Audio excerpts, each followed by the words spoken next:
Whether you want to believe it or not, AEW is in some serious creative trouble. And please don't run away from the problems, and please don't cite that they signed a $555 million TV deal for Warner Brothers Discovery on TNT TBS. That is not going to save them in the end. If everything continues to hit a downward spiral, then there will continue to be major problems in and around AEW.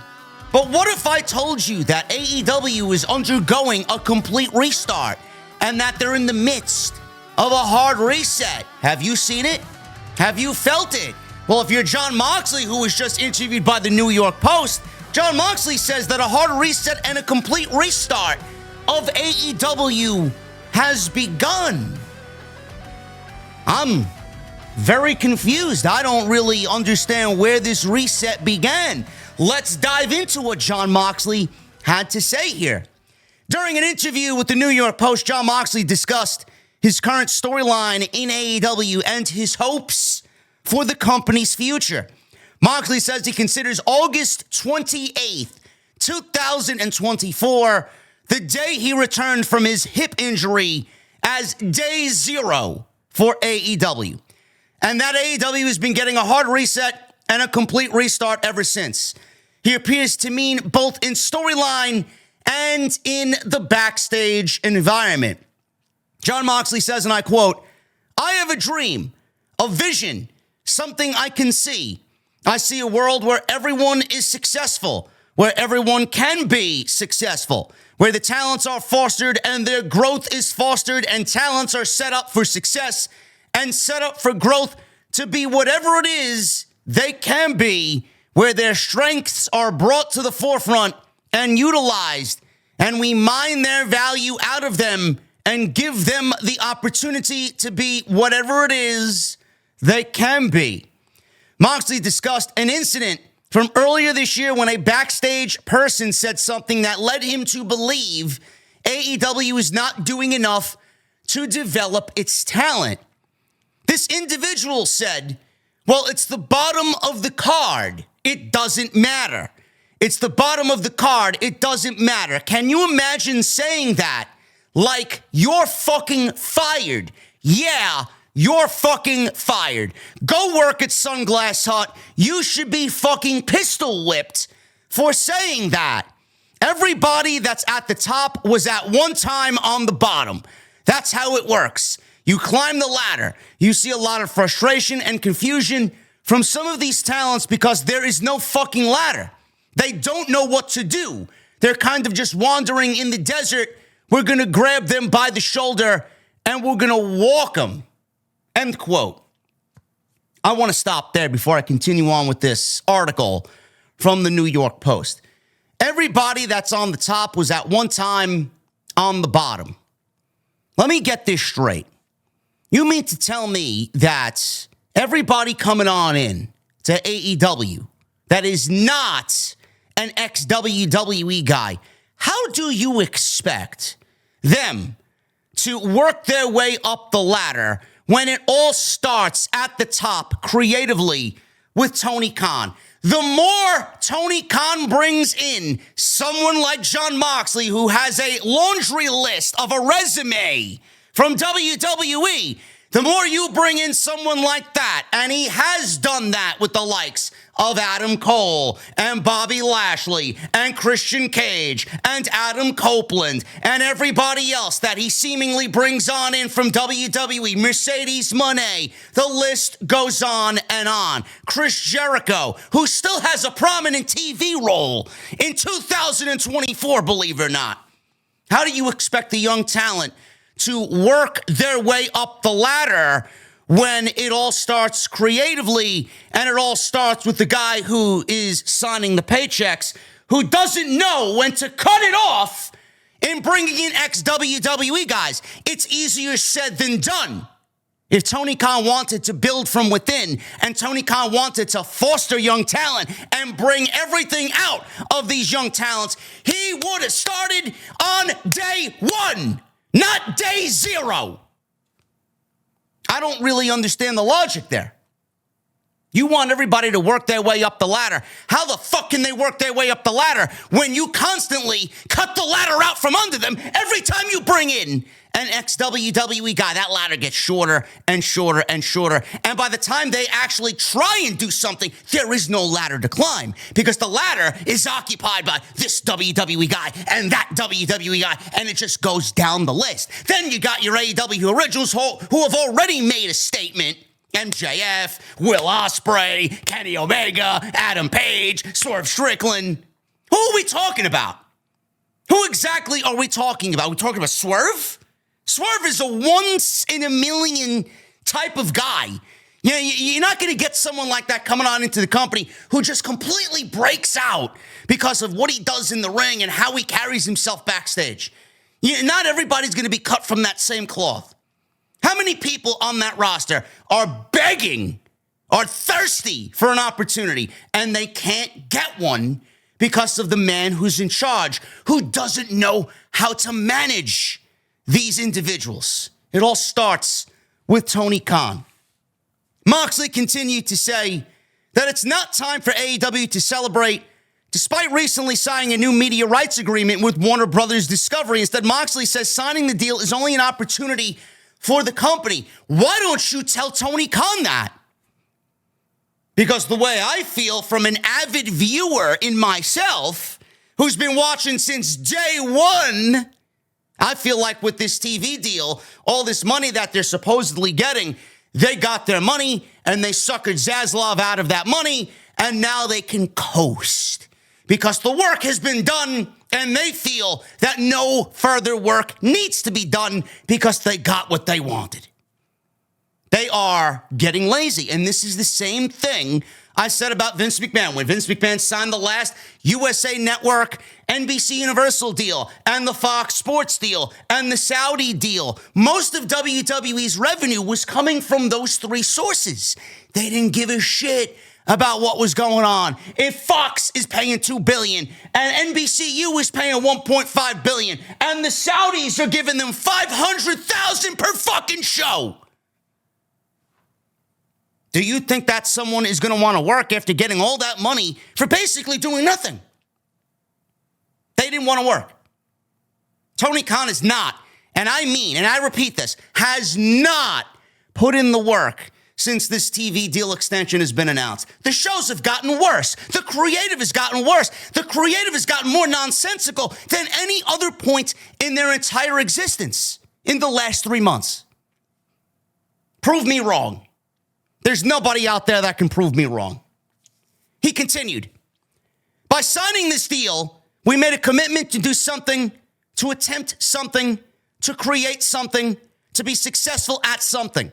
You know, this is not a time to celebrate. There is no time to do that. This is the time to get to work. Why don't you tell your fan base that?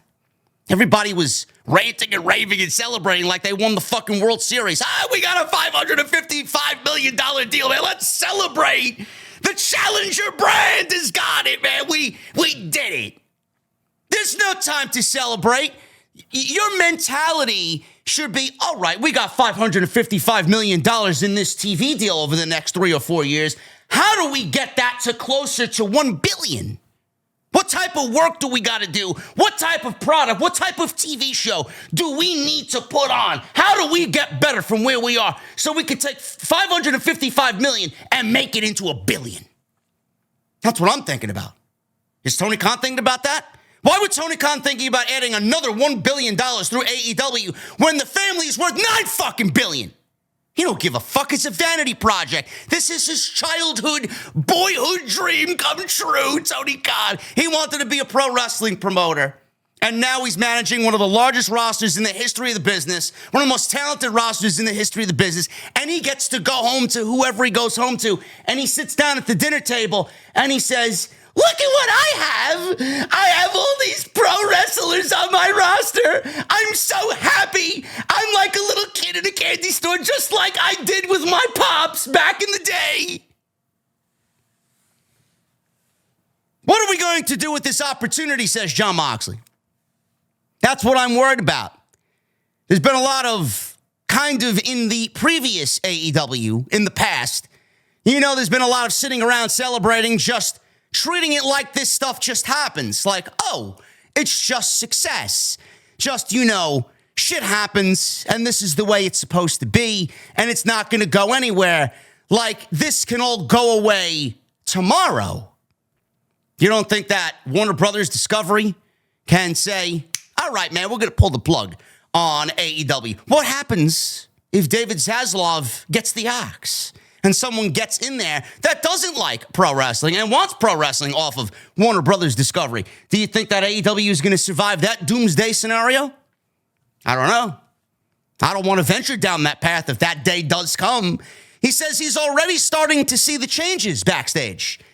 I'm just kind of excited about the new kind of attitude you're feeling, the energy that you're feeling in the locker room, backstage, and in the arena. What energy in the arena? What energy is in the arena when they can barely fit fucking 2,000 people in a venue that seats 15K? What energy? The energy since signing this TV deal has gone down the fucking toilet. The lifeless feeling of the show, almost a soulless AEW Dynamite is what it has become. In year one, you could not find anything on television as fucking loud, boisterous, and just energetic as AEW Dynamite, man. People showed up. They showed their support for this challenger brand, that it needed to succeed vehemently against the evil empire known as Vince McMahon's WWE. And now that energy going into year 3, year 4, since Punk got fired, the footage from All In was shown, the embarrassment that Tony Khan has made AEW on a week-to-week basis, the stupidity that we see, the insulting of the audience intelligence. The attendance in the arenas have gone down. The energy in the arenas have gone down. You watch Collision and it's fucking sad. I think a couple of Saturdays ago, they didn't even manage 1,800 people. I don't know where they were. 1,800 people at AEW Collision. Dynamite, barely. They even eclipsed 3,000 people on a weekly basis. This is the same company that was doing tens of thousands of people every fucking week. Now they're not. I mean, just go look at their fucking attendance numbers. I mean, you guys scoff at, 50,000 people at Wembley Stadium. That's a big deal. That's a good number. Sure it is. But you're down from 81,000 from the previous year. You go look at Blood and Guts the first time they came to New Jersey, man. 14,000 fucking people. What did they do when they did this year's Blood and Guts? I don't even think they did a quarter of that. What about Arthur Ashe? The first year they did 22,000 fucking people. The next year they did 13. The year after that they did 11. They barely did 8,000 fucking people this year in a 20,000 seat stadium in New York City. But nobody is finding this to be a problem. What energy? What energy? It's a different kind of attitude. It's a different kind of energy. There is no energy. Tony Khan has killed all the energy of AEW.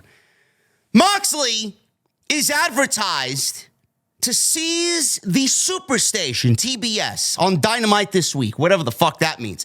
Is he going to be in the production truck? Is he going to the Time Warner Studios in Atlanta? I don't fucking know where he's going. As he prepares to defend the AEW Championship against Orange Cassidy at Full Gear later this month. Let me tell you something. I'm going to go back and read what he said here about the guy that was backstage, and he told the guy, or he should have said, go work at Sunglass Hut, you're fucking fired. The individual said, well, it's the bottom of the card. It doesn't matter. Now, who said that? I'm not sure if it was a talent or a producer. It sounds like a producer or an agent. Oh, it's the bottom of the card. It doesn't matter. That type of attitude is bred from the top. That's the type of attitude that Tony Khan exudes, and that's the type of leadership Tony Khan leads with his roster. They are prepared and they are taught to feel that way. They are prepared and taught from the top to say shit like that to the lower end guys. If you're not at the top of the card, it doesn't matter. It's only the bottom of the card. Fuck it. That's the type of lackadaisical attitude that has fucking poisoned this company. Nobody wants to get better. The fact that that was said has to come from somewhere. A mentality or a leadership quality is fucking seen or heard or felt for something to be said like that. Why would you want that type of attitude in your locker room? And why would you want that type of attitude taught to all the young talent there? Oh, it's only the bottom of the card. No wonder they're in the shithole that they're in, because the guy at the top leads the way that he does, and he only cares about what he wants to see, and he only cares about himself. If it doesn't pop Tony Khan, it doesn't matter. It pops Tony Khan. The fans, fuck them. That's the point. That's the point I've been trying to make. The fans' opinion don't matter. Once upon a time, this company was so invested in what its fan base wanted. Tony Khan has spun it into a way where our voices don't matter. Our voices don't need to be heard. We don't know what the fuck we're talking about, and everything is great. It only matters what Tony Khan wants to see, and who he wants to see on television. Whether it makes sense or not, it doesn't matter. As long as he likes it, and everybody else, they couldn't give a shit what you have to think or what you have to say. And then there's a report which goes in line with what Jon Moxley said here with the New York Post. AEW is unconcerned about the weekly ratings last week between Dynamite and NXT. After being asked on a Fightful Select Q&A about the internal AEW reaction to the ratings loss, Sapp said, and I quote, "I wish I could convey how much they don't give a shit. Sometimes I'll see, like, in WWE, some media members will have, like, oh, here's the comparable numbers and all that stuff, and obviously the Fast Nationals and all that. So there's much more care on the WWE side of things. But AEW got their TV deal. They are more worried about satisfying Warner Brothers Discovery than they are beating WWE." Again, it all starts at the top. If you are not bothered by losing to NXT on your own night, an NXT show that happens to air on Tuesday moved to Wednesday due to the presidential election, no matter if it was a themed show or not, it would have been the same result.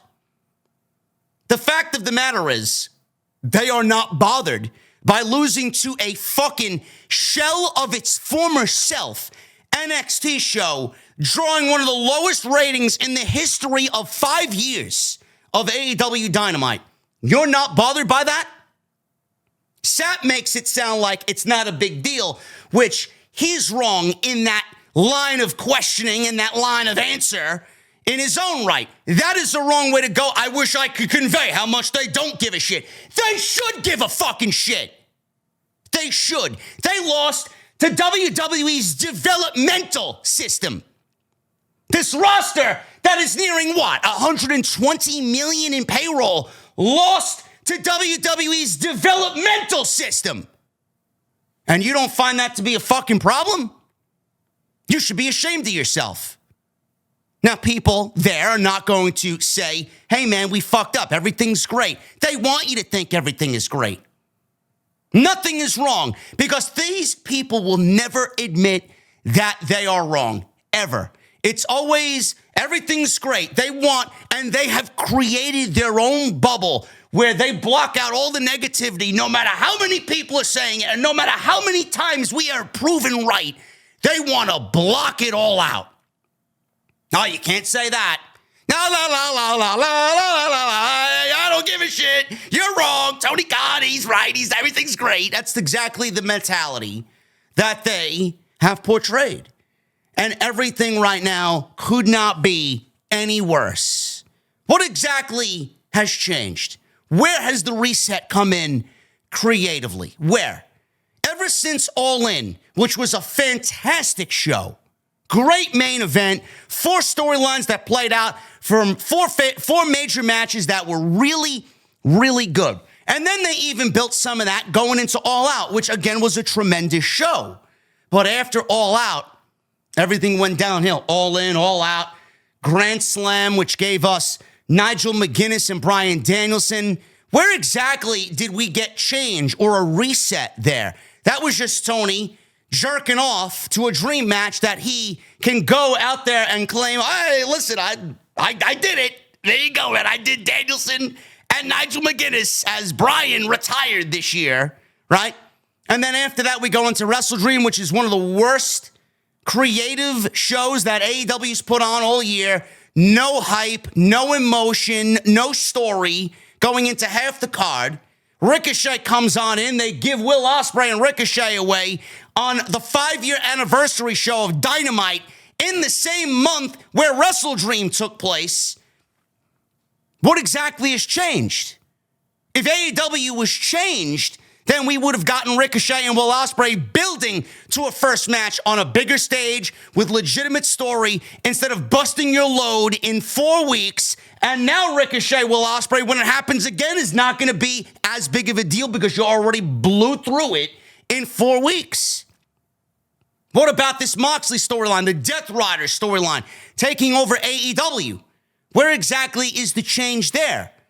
What has changed? What is the reset?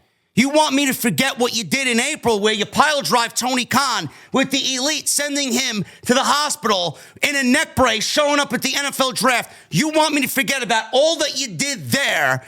Anarchy in the arena, blood and guts. You want me to just eliminate all that and forget that ever happened because now we're doing it all over again in the way that it should have been done back in April. You don't want me to remember that. I want you to remember what you're doing with Jon Moxley. That's what you want me to do? So where exactly is change creatively? Mercedes Moné's been one of the worst TBS champions in company history. She's got no story regarding anything she does.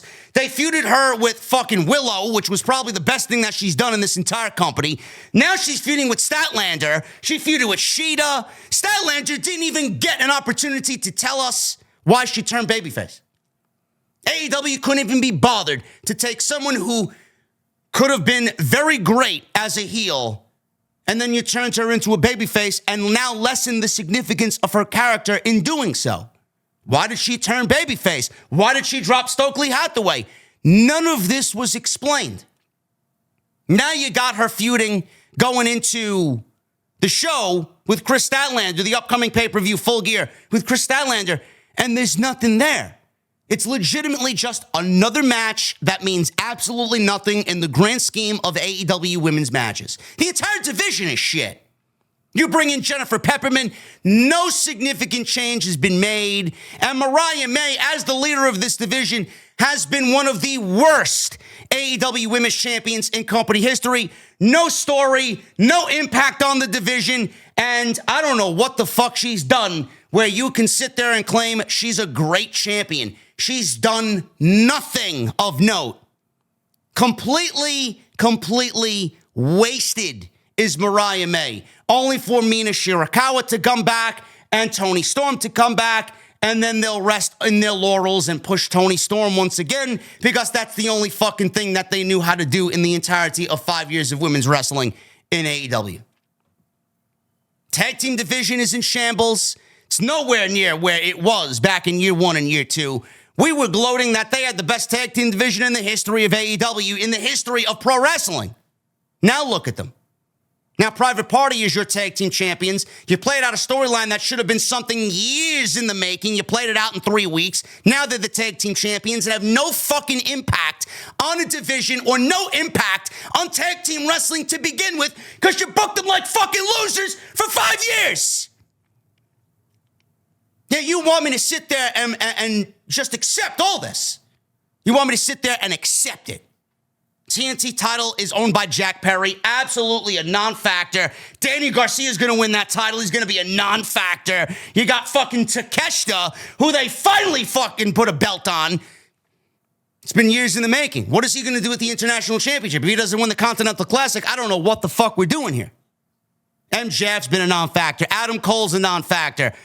They bring in Bobby Lashley, another ex-WWE guy, to take another spot from a young, youthful guy or woman who wants an opportunity in AEW. Where's my opportunity? Well, I don't know. It's been swallowed up by yet another ex-WWE guy. The company is fucking lost. And they don't care.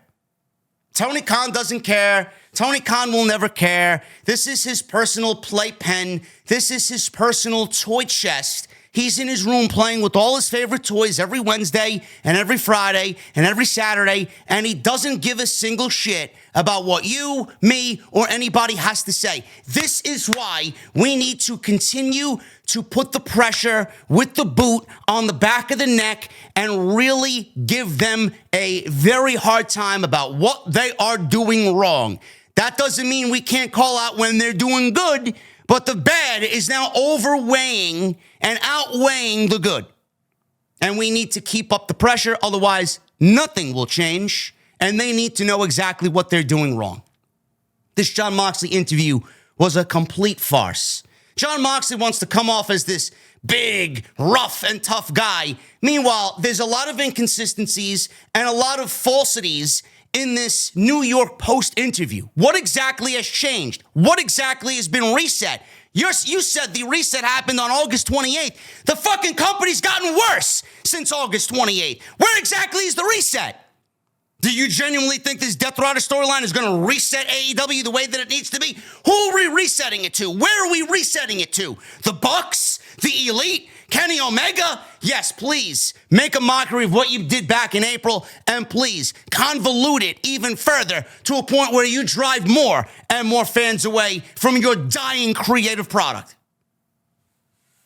The only thing that is needing to change and the only thing that needs to be reset is who's running the company and who creatively has the final say. Once that is done, we can sit here and say, finally, AEW may be heading towards a better direction.